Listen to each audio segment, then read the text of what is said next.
வெங்கடேசன் அவர்கள் பேசும் பொழுது குறிப்பிட்டார், தூத்துக்குடிக்கும் மதுரைக்கும் ஒரு போட்டி நடைபெற்றுக் கொண்டிருக்கிறது என்று.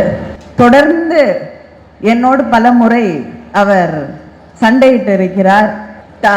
தூத்துக்குடியில ஏதாவது ஒரு நிகழ்ச்சினா எல்லாம் தூத்துக்குடியில தான் பண்றீங்க அப்படின்னு முதல்ல ஆளாக என்னை தொலைபேசியில் அழைப்பார், இல்லை அல்லது என்னை நேரில் சந்திக்கும் பொழுது விமான நிலையம், அதுக்கும் தமிழ்நாடு அரசு என்ன பண்ண முடியும், ஆனால் விமான நிலையம் அது விரிவுபடுத்தப்பட்ட போது கூட நீங்கள் எப்படி பண்ணலாம், மதுரையில் இவ்வளோ நல்ல விமான நிலையம் இருக்குது, ஆனால் தூத்துக்குடி விமான நிலையம் விரிவுபடுத்தப்பட்ட போது அதற்கும் என்னோடு ஒரு போட்டிக்கு வந்தார். நான் இன்று இந்த தமுக்கம் மைதானத்திலே புத்தக திருவிழாவிலே நடைபெற்று கொண்டிருக்கக்கூடிய இந்த அரங்கத்திற்குள் வந்த பொழுது அவரிடம் ஒன்றை தெளிவாக தெரிவித்தேன். இனிமேல தூத்துக்குடிக்கும் உங்களுக்கும் போட்டின்னு ஏதாவது சொன்னீங்கன்னா நான் பெரிய சண்டைக்கு வந்துடுவேன். ஏன்னா ஒரு புத்தக திருவிழா நடத்துவதற்கு இவ்வளவு பெரிய அரங்கத்தை வைத்திருக்கக்கூடிய ஊர் மதுரை. அது மட்டும் இல்லை, நம்முடைய முதலமைச்சர் அண்ணன் தளபதி அவர்கள், தலைவர் கலைஞர் அவர்களுடைய வாழ்நாள் முழுவதும் புத்தகங்களை நேசித்த தலைவர் கலைஞர் அவர்களுடைய பெயரால் ஒரு மிகப்பெரிய நூலகத்தை எழுப்பி இருப்பது மதுரையில தான். ஒரு புத்தக திருவிழாவிற்கு இத்தனை வாசகர்கள் ஒரு புத்தக நிகழ்ச்சியிலே கலந்து கொள்வது அதை விட பெருமை வேற எதுவும் கிடையாது. அதனால இதற்கு மேல் என்னோடு எதற்கும் அவர் போட்டிக்கு வருவதற்கு அனுமதி இல்லை என்று இந்த மேடையிலே நான் தெரிவித்துக் கொள்கிறேன். அதே போல அவர் பேசிக்கொண்டிருக்கும் பொழுது நான் அது செப்பு பட்டயம் இல்லை தங்க பட்டயம் என்று பதிவு செய்தேன் என்று நான் அதுக்கு முன்னாடி ஒன்ன சொல்ல விரும்புகிறேன். நான் எவ்வளவு ஆர்வத்தோடு கவனத்தோடு அவருடைய பேச்சை தூத்துக்குடியில் இல்லைன்னா கூட நெல்லையில் இருந்தாலும் கேட்டுக்கொண்டிருக்கிறேன் என்பதே சான்றுதான். ஏனென்றால் தொடர்ந்து தமிழ் மண்ணுக்காகவும் தமிழர்களுடைய உரிமைகளுக்காகவும் தமிழ்நாட்டின் பெருமைகளுக்காகவும் நம்முடைய இலக்கியம், நம்முடைய பாரம்பரியம், நம்முடைய வரலாறு இவற்றை நம்மிடமிருந்து தொடர்ந்து பிடுங்க நடக்கக்கூடிய முயற்சிகளை நம்மோடு நின்று தொடர்ந்து போரிடக்கூடிய ஒரு நாடாளுமன்ற உறுப்பினராக அங்கே குரல் கொடுத்து கொண்டிருக்கக்கூடிய, போரிட்டு கொண்டிருக்கக்கூடிய ஒரு நாடாளுமன்ற உறுப்பினராக அவர் செயல்பட்டு கொண்டிருக்கிறார். அவருக்கு என்னுடைய வாழ்த்துக்களை இந்த மேடையிலே நான் பதிவு செய்ய விரும்புகிறேன். இங்கே இன்று எனக்கு தரப்பட்டிருக்கக்கூடிய தலைப்பு தெற்கின் எழுச்சி. நான் கூட நினைத்தேன், தெற்கின் எழுச்சியை பற்றி பேசுறதுக்கு என்ன இருக்கு இல்லையா? கண்கூடாக நாம் தினம் பார்த்து கொண்டு வாழ்ந்து கொண்டிருக்கக்கூடிய ஒரு நிதர்சனத்தை அதை பதிவு செய்ய வேண்டிய நேரத்திலே இந்த மேடையிலே நான் நின்று கொண்டிருக்கிறேன். ஏன்னா பல நேரங்களில் நம்முடைய பெருமைகளை, நம்முடைய நிலையை நாம் பதிவு செய்வதில்லை. தமிழ்நாட்டிலே எத்தனையோ சாதனைகளை செய்வோம், ஆனால் அதையெல்லாம் ஏதோ வாழ்க்கையில் தினம் நடக்கக்கூடிய அனுதினமும் நாம் கடந்து செல்லக்கூடிய ஒன்றாக மாற்றி அதை கடந்து சென்று விடுகிறோம். ஆனா நிறைய பேர் இருக்காங்க, எதையுமே செஞ்சிருக்க மாட்டாங்க. வேற யாராவது செஞ்சதுக்கு கூட தான் கல்வெட்டை எழுப்பி பதிவு போட்டு கொண்டிருப்பார்கள். இப்படிப்பட்ட ஒரு நிலையிலே நாம் நம்மை பற்றி பேச வேண்டும் என்ற அந்த காரணத்திற்காகத்தான் இங்கே இருக்கக்கூடிய வெங்கடேசன் அவர்களும் நம்முடைய மாவட்ட ஆட்சியர் அவர்களும் தெற்கின் எழுச்சி பற்றி பேச வேண்டும் என்று என்னை அறிவுறுத்தி இருக்கிறார்கள் என்று நினைக்கிறேன். தெற்கை பற்றி நம்ம பேசணும்னாலே, தென் மாநிலங்களை பற்றி பேச வேண்டும் என்றாலே அது மற்ற இடங்களில், இந்த நாட்டின் மற்ற பகுதிகளில் இருந்து சற்று வித்தியாசப்பட்டது. தமிழை பற்றி பேசும் பொழுது தொன்மையும் தொடர்ச்சியும் இருக்கக்கூடிய ஒரு மொழி என்று பெருமையோடு பேசுவோம். ஏன்னா நிறைய மொழிகள் கிளாசிக்கல் லாங்குவேஜஸ் என்ற அந்த பெருமையை பெற்றிருக்கலாம், ஆனால் இன்னைக்கு பேசக்கூடிய ஆட்கள் கிடையாது. இந்தியாவில் கிளாசிக்கல் லாங்குவேஜ் அப்படின்னு சொல்லி சமஸ்கிருதத்திற்கு கோடி கோடியாக, நூற்றுக்கணக்கான கோடிகளாக ஒன்றிய அரசாங்கம் செலவு செய்து கொண்டிருக்கிறது. ஆனால் தொன்மை இருக்கலாம், தொடர்ச்சி அந்த மொழிக்கு கிடையாது. இன்னைக்கு எங்க உட்கார்ந்துருக்க எத்தனை பேர் எழுந்து சமஸ்கிருதத்தில் பேசுங்கன்னு சொன்னால் பேசுவீங்கன்னு எனக்கு தெரியல. ஆனால் தமிழுக்கு என்று தொன்மையும் இருக்கிறது, தொடர்ச்சியும் இருக்கிறது. இன்னைக்கு வரைக்கும் தமிழர்கள் எங்கெங்கு வாழ்ந்து கொண்டிருக்கிறார்களோ, சில இடங்கள்ல பேசக்கூடிய வாய்ப்பு இல்லைன்னா கூட அந்த இளைஞர்களை பார்க்கும் பொழுது தமிழ்ல பாட தெரியுது. வீட்டில் சொல்லக்கூடிய பழமொழிகளை நினைவிலே வைத்துக் கொண்டு சொல்லுகிறார்கள், சில வார்த்தைகளை சொல்லுகிறார்கள், கற்றுக்கொள்ள வேண்டிய ஆர்வம் இருக்கிறது. தமிழ் பேசக்கூடிய பல பகுதிகளில், மலேசியாவா இருக்கட்டும், சிங்கப்பூரா இருக்கட்டும், இலங்கையாக இருக்கட்டும், தமிழகம் என்று இன்று வரை சங்கம் வளர்த்த இந்த மதுரையிலே அன்று பேசிய அந்த மொழியின் தொடர்ச்சி இன்று வரை இந்த மண்ணிலே இருக்கிறது. இதுதான் தமிழுக்கும் மற்ற மொழிகளுக்கும் இருக்கக்கூடிய ஒரு மிகப்பெரிய வித்தியாசம். செம்மொழி அப்படின்னு சொல்லி ஒரு காலகட்டத்திலே பேசிய மொழி என்னுடைய மொழி இல்லை. இன்று வரை நான் பேசக்கூடிய, என்னுடைய எதிர்கால தலைமுறை பேசக்கூடிய அந்த தொடர்ச்சி இருக்கக்கூடிய மொழி என்ற பெருமை பெற்ற மொழி தமிழ் மொழி. அந்த பெருமை இருப்பதால் தான் நமக்கும் பல பேருக்கும் வித்தியாசம் இருக்கு. தூத்துக்குடியிலே பேசிய வெங்கடேசன் அவர்கள் பேசும் பொழுது, இன்னைக்கு மகாராஷ்டிரால அவங்களுடைய மொழி, அந்த மொழிக்கு பேர் மோடி. நான் வேற எந்த அரசியலும் பேசல, ஆனா அந்த மொழியுடைய அவர்கள் எழுத்து வடிவதற்கு பேர் மோடி. அந்த எழுத்து வடிவம் இன்று அங்கே இல்லாமலே போய்விட்டது. மகாராஷ்டிரால அதை எழுதக்கூடியவர்கள் யாரும் இல்லை. ஏனென்றால் அவர்கள் ஹிந்தி திணிக்கப்பட்ட போது அதை ஏற்றுக்கொண்டார்கள், தேவநாகரி திணிக்கப்பட்ட போது அதை ஏற்றுக்கொண்டார்கள். ஆனால் தமிழ்நாட்டில் தான் மொழி போர் நடந்தது. இன்று வரை நம் எழுத்து வடிவம் பாதுகாப்பாக இருக்கிறது. எழுத்து வடிவம் மாறி இருக்கு அப்படின்னா அது காலத்தின் போக்கிலே மாறிய எழுத்து வடிவம். யாரும் நம்ம மேல கொண்டு வந்து எந்த எழுத்து வடிவத்தையும் திணித்து விடவில்லை. தமிழுக்கு என்று தனித்துவமான ஒரு எழுத்து வடிவம் இருக்கிறது. அதுதான் தமிழ்நாட்டுக்கு, தென் மாநிலங்களுக்கும் மற்ற இடங்களுக்கும் இருக்கக்கூடிய வித்தியாசம். அதை தாண்டி ஒரு கண்டினியூட்டி அப்படின்னு சொல்லக்கூடிய ஒன்று, தென் மாநிலங்களிலே ஒரு பாதுகாப்பு இருந்தது. வேறு ஒருவர் இங்கே ஆட்சி செய்து கொண்டிருக்கக்கூடிய காலகட்டத்திலே நம்முடைய மொழியை, நம்முடைய பண்பாட்டை, நம்முடைய கலைகளை, இலக்கியத்தை நாம் விட்டு கொடுத்து விடவில்லை. இந்த பகுதியின் பாதுகாப்பு நம்முடைய மொழியை, இலக்கியங்களை, பண்பாட்டை, கலை வடிவங்களை பாதுகாத்திருக்கிறது. ஆனா இதெல்லாம் பாதுகாப்பா இருந்திருக்கு. வெளியிலிருந்து யாரும் இங்க பெரிய அளவுக்கு ஆட்சி செய்து விடவில்லை, அதனால் பாதுகாப்பாக இருக்கிறது என்றால் இல்லை. இதற்கான நாம் கொடுத்திருக்கக்கூடிய விலை இருக்கிறது. அதையும் மீறி தமிழர்கள் இங்க யாரும் வரல, அதனால நம்ம இதுதான் உலகம், தமிழ்நாடு மட்டும்தான் உலகம், சேர சோழ பாண்டியர்களோடு எங்களுடைய உலகம் முடிந்து விட்டது என்று வாழ்ந்தோமா என்றால் இல்லை. உலகம் முழுவதும் நம்முடைய கப்பல்களை செலுத்தி வாணிகம் செய்தவர்கள் தமிழர்கள், கடாரம் கொண்டவர்கள் தமிழர்கள். எத்தனையோ நாடுகளுக்கு போர் படைகளை அனுப்பி அங்கே வெற்றி கொடியை நாட்டியவர்கள் தமிழர்கள். சேரனை பற்றி பேசும் பொழுது தமிழ் இலக்கியம் சொல்கிறது, அவனுடைய கலங்கள் போகக்கூடிய கடலிலே வேறு எந்த அரசனின் கலங்களும் போக முடியாது. அந்த அளவிற்கு கடலிலே ஆளுமை பெற்றவர்கள் சேரர்கள் என்கிறார்கள். பாண்டியர்களுடைய பிரதிநிதிகள் எவ்வன நாட்டிலே இருந்திருக்கிறார்கள். அவங்களுடைய பாண்டிய முத்துக்களுக்கு ஈடாக வேற எந்த முத்துக்களும் கிடையாது என்று யூதர்களின் புனித நூலிலே குறிப்பிடப்பட்டிருக்கிறது. அந்த நூலை பத்தி நான் பேசல, ஆனா அந்த காலத்திலேயே பதிவு இருக்கிறது என்றால் இதை பற்றிய ஒரு அறிவு இருந்திருக்கிறது. தமிழர்களுடைய முசிறி, சேர நாட்டிலே இருக்கக்கூடிய துறைமுகம் உலகத்திலே மிகப்பெரிய பேறு பெற்றிருக்கக்கூடிய ஒன்று. கொர்க்கை என்று வரிசையாக காவிரி பூம்பட்டினம், தமிழர்கள் ஒரிசாவில் இருக்கக்கூடிய அங்கே இருக்கக்கூடிய துறைமுகங்களை கூட தன் ஆளுமையின் கீழே வைத்திருக்கக்கூடியவர்கள். ஆனால் நம்முடைய அரசர்கள் போருக்கு படையை அனுப்பிய போது தான் வென்ற நாடுகளை அடிமைப்படுத்தியதில்லை.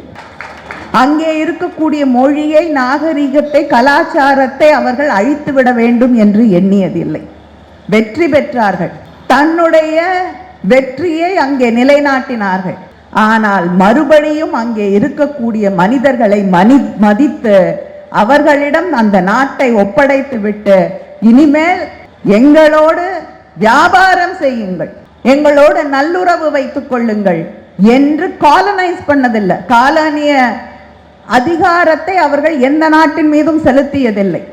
விட்டு விட்டு வந்து மனிதர்களை மனிதர்களாக மதித்தவர்கள் தமிழர்கள் என்ற அந்த பெருமை நம் அரசர்களுக்கு உண்டு. இதுதான் நமக்கும் மற்றவர்களுக்கும் இருக்கக்கூடிய வித்தியாசம். யாரையும் அடிமைப்படுத்தவும் இல்லை, யாருக்கும் அடிமைகளாகவும் நாம் வாழ வேண்டிய அவசியம் இல்லாமல் வாழ்ந்தவர்கள். உலகம் முழுவதும் இருக்கக்கூடிய மனிதர்களோடு உறவு வைத்திருந்தவர்கள். காவேரி பூம்பட்டினத்தை பத்தி இலக்கியத்துல பேசும் பொழுது சொல்கிறார்கள், காவேரி பூம்பட்டினத்துக்கு வெளிநாட்டில் இருக்கக்கூடியவர்கள் வந்து வியாபாரம் மட்டும் செஞ்சுட்டு போல, வேறு மொழி பேசக்கூடியவர்கள், வேறு நாடுகளில் இருந்து வரக்கூடியவர்கள் வசித்தார்கள். அவங்க வந்துட்டு தன்னுடைய பொருட்களை விற்றுவிட்டு அடுத்த கப்பல்ல ஏறி திரும்பி போல, இங்கே இருக்கக்கூடிய மனிதர்களோடு தாங்களும் சேர்ந்து இங்கே வாழக்கூடிய ஒரு நிலை தமிழர்களுடைய இந்த நாட்டிலே இருந்திருக்கிறது. அப்பொழுது தமிழர்களுடைய உலக அறிவு, உலக உறவுகள் எப்படிப்பட்ட ஒன்றாக இருந்திருக்கும் என்று நாம் புரிந்து கொள்ள வேண்டும். உலகத்தில் நடக்கக்கூடிய விஷயங்களை புரிந்து கொண்டவர்கள், தன்னுடைய நாட்டை பற்றி மற்றவர்கள் தெரியும்படி, போற்றும்படி, மதிக்கும்படி வாழக்கூடிய மனிதர்களாக தமிழர்கள் வாழ்ந்திருக்கிறார்கள். இதுதான் மற்றவங்களுக்கும் நமக்கும் வித்தியாசம். அதனால தான் இன்னைக்கு தமிழ்நாட்டில் யாரும் போய் யாரை கேட்டாலும் சொல்லு, யாரை வேணாலும் இங்கே குழந்தைங்க நிறைய பேர் இருக்காங்க. நிலவுக்கு யார் முதல்ல போனதுன்னு கேட்டால் குழந்தை கரெக்டாக பதில் சொல்லும். என்ன பதில் சொல்லுவாங்க? Correct, Armstrong. ஆனால் வடக்கில் இருக்கக்கூடிய சில பேரை கேட்டிங்கன்னா எனக்கு ஒரே ஒரு மகிழ்ச்சி, நல்ல வேளை அவங்களுக்கு நமக்கு நிலாவில் ஒரு பாட்டி இருக்குன்னு ஒரு கதை சொல்லி வளர்ப்போம் குழந்தைங்களுக்கெல்லாம், இல்லையா? அந்த கதையை அவங்களுக்கு யாரும் சொல்லலை. இல்லைன்னா முதல்ல போய் இறங்கினது நிலாவில் இருக்க அந்த பாட்டி, அது திரும்பி வரவே இல்லை, அங்கே இருக்கு பாருன்னு இருப்பாங்க. இப்போ ஹனுமன் தான் முதலிலே நிலாவுக்கு போனவர் என்று கதை சொல்லி கொண்டிருக்கக்கூடியவர்கள் இந்த தமிழ்நாட்டிலே தலைவர்களாக இல்லை. ஏன்னா தொடர்ந்து சிந்திக்கக்கூடிய ஒரு பாரம்பரியத்திலே வந்தவர்கள், கேள்வி கேட்கக்கூடிய ஒரு பாரம்பரியம் நமக்கு தொடர்ந்து இருந்திருக்கிறது. மத நம்பிக்கை இருந்தது. நாம் அரசர்களை போற்றினோம், மதித்தோம், புகழ்ந்தோம், யாரும் மறுக்க முடியாது. ஆனா அதே நேரத்திலே தமிழ்நாட்டிலே எதுவாக இருந்தாலும் அதை எதிர்த்த கலக குரல்கள் தொடர்ந்து இருந்து கொண்டிருந்திருக்கிறது. இதே மதுரையில் தான் கண்ணகி ஒரு அரசனை எதிர்த்து கேள்வி கேட்டார். வேற எங்கேயாவது ஒரு பெண் நீதிக்காக ஒரு அரசனை பார்த்து கேள்வி கேட்டு முட்டாள் அரசனே என்று அவனை பார்த்து அழைக்க முடியுமா? வேற எங்கேயாவது உலக இலக்கியங்கள்ல படிச்சிருக்கோமா? இல்லை. அந்த அரசன் தான் தவறு செய்து விட்டவும், சாதாரண ஒரு சாமானிய மனிதர்களுக்கு தவறு இழைத்து விட்டோம் என்று உயிர் விட்ட கதைகளை கேட்டிருக்கிறோமா? இல்லை. புராணமாக இருக்கட்டும், சங்க தமிழ்ல கடவுள் என்று சொல்லக்கூடிய ஒரு மனிதனை எதிர்த்து கேள்வி கேட்டு நீ சொன்னது தவறு என்று நக்கீரன் சொல்லக்கூடிய கதையை எழுதியது தமிழ்நாடு. அதனால இந்த கலக குரல்கள், இன்னைக்கு ஜாதி அப்படிங்கிறது ரொம்ப அழகான விஷயம், ரொம்ப முக்கியமான விஷயம், பாதுகாக்க வேண்டிய விஷயம்னு பல பேர் பேசிக்கொண்டிருக்கிறார்கள். ஆனால் சித்தர் மரபிலே ஜாதியை தூக்கி எறிந்திருக்கிறோம். எலும்புல தோல்ல ஜாதி என்னன்னு இலக்கம் விட்டிருக்கான்னு கேள்வி கேட்ட தமிழர்கள் நாம். ஒரு பெண் ஆண்டாள் இந்த சமூகம் சொல்லக்கூடிய திருமணம், இது எனக்கு வேண்டாம், நான் பெருமாளை நேசிக்கிறேன், வேறு யாரையும் நான் தொடமாட்டேன், வேறு யாரும் என்னை நெருங்க முடியாது, இந்த சமூகம் சொல்லக்கூடிய எந்த அமைப்பையும் நான் ஏற்றுக்கொள்ள தயாராக இல்லை என்று பாட்டு எழுதிய மண் இந்த மண். நாகம்மையார் என்று பெரியாரின் இணையராக வாழ்ந்த பெண். பெரியார் அதை பத்தி பேசியிருக்காங்க. என்னுடைய மனைவி இயக்க தோழர்கள் கோயில் நுழைவு எல்லா ஜாதியினரையும் அழைத்து கொண்டு சென்ற பொழுது அவர் மீது வழக்கு பதிவு செய்யப்பட்டது, தண்டனை விதிக்கப்பட்டது. வழக்காடு மன்றத்திலே வழக்கு அறிஞர்களை வைத்து வாதாடித்தான் நான் அவர்களை மீட்டெடுத்தேன் என்று அவரே பதிவு செய்கிறார். அதுவரைக்கும் அவர் தர்மகர்த்தாவாக இருக்கிறார். கடவுளை பற்றி அவருக்கு எனக்கு வெவ்வேறு கருத்துக்கள் இருக்கலாம். ஆனால் நான் என்னுடைய நிர்வாகத்தை சரியாக செய்தேன். என்னுடைய குடும்பத்தினர் பல லட்சங்களை கோயில்களுக்காக செலவு செய்திருக்கிறார்கள். ஆனால் அந்த கோயில்களிலே வேறு இனத்தவரை, ஜாதியினரை அனுமதிக்கவில்லை. நான் கொண்டு வர வேண்டும் என்று நினைத்த மாற்றங்கள் எதையுமே அவர்கள் அனுமதிக்கவில்லை. மனிதர்களை ஏற்றுக்கொள்ளாத இடத்திலே மனிதர்களாக நான் இருக்க விரும்பவில்லை, நான் வெளியே வந்து விட்டேன் என்று பதிவு செய்கிறார். அதனால தமிழ்நாட்டில் முதல் கோயில் நுழைவு போராட்டத்தை தலைமையேற்று நடத்தியது நாகம்மையார் என்ற ஒரு பெண்கள் சங்கத்துல பாட்டு மட்டும் எழுதல, போராட்டங்களிலும் முன்னணியிலே நின்று போராடிய மண்தான் இந்த தமிழ்நாடு என்பதை நான் இங்கே சொல்ல விரும்புகிறேன். இப்படி எத்தனையோ பெருமைகள், எத்தனையோ கலகங்களுக்கு முன்னோடியாக, மாற்றங்களுக்கு முன்னோடியாக இருந்திருக்கக்கூடிய மண் தான் இந்த தமிழ்நாட்டு மண். அதனால தான் இன்னைக்கு தெற்கு உயர்ந்து கொண்டே போகிறது, எழுந்து கொண்டே போகிறது. தலைவர் கலைஞர் அவர்களுடைய ஆட்சியிலே, இந்த திராவிட இயக்கத்தின் அடியொற்றி வந்த தலைவர் கலைஞர் அவர்களின் ஆட்சியிலே தான், திராவிட முன்னேற்ற கழகத்தின் ஆட்சியிலே தான் ஃபர்ஸ்ட் ஐடி பாலிசி யாருமே யோசிக்கல. கம்ப்யூட்டர்ஸை பற்றி, தகவல் தொழில்நுட்பத்தை பற்றி யாருமே சிந்திக்காத ஒரு காலகட்டத்திலே திருக்குவளையிலே ஒரு கிராமத்தில் இருந்து வந்த ஒரு மனிதன் தான் சிந்தித்தார்.